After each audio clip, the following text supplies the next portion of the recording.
गंजाम जिले में अवस्थित रेशम सहर ब्रह्मपुर जहाँकि लोक मानू केवल निजर सुस्वादु खाद्य एवं रेशमी शाढ़ी पर नुह आहरी अनेक सारा आकर्षणीय पर्वपर्वाणी बेस प्रसिद्ध। एठारे एमिति गोटे बड़ पर्व अनुष्ठित हुए जहाँकि ठाकुराणी यात्रा नाम बेस प्रसिद्ध। यह पर्व में माँ बुढ़ी ठाकुराणी मंदिर निज बाप घर को जाउछंती जहाँकि सेठारे एक बड़ पर्व भाव में पालन कराए।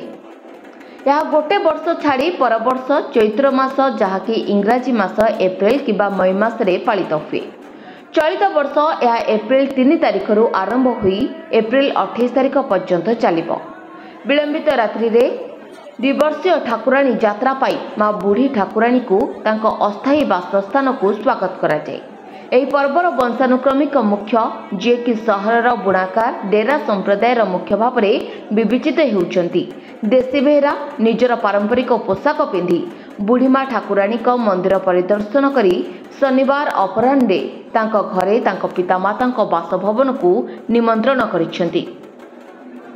तांको पत्नी मध्य तांको सहित आसंती एवं सेमाने कालिका मंदिर रे वैद्य पाठ करंती।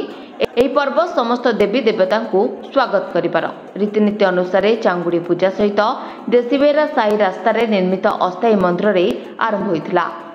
यह रीतिनीति पर देशी बेहरा घर माँ बुढ़ी ठाकुराणी मंदिर को फूल नियाजाए। पतित फूल गुड़िक देवी देवता प्रतिनिधि भाव में राति एक बड़ सजा जाइथिबा शोभायात्रा देशी बेहरा साई छक को नियाजाए। माँ बुढ़ी ठाकुराणी को रेशम सहर ब्रह्मपुरर इष्टदेवी भाव में विवेचना कराए। जेहेतु जने शिशु निज मां को कोଳରେ निरापद एवं निरापद अनुभव करे ब्रह्मपुरर बासिंदा माने माँ बुढ़ी ठाकुराणी आशीर्वाद रे सर्वदा एक निरापद अनुभव करती। सेथिपाई सहरर लोक माने देवी को अत्यधिक सम्मान भक्ति प्रेम एवं स्नेह करती। ब्रह्मपुररू Avinash Rai Chaudhary report, state news Odisha.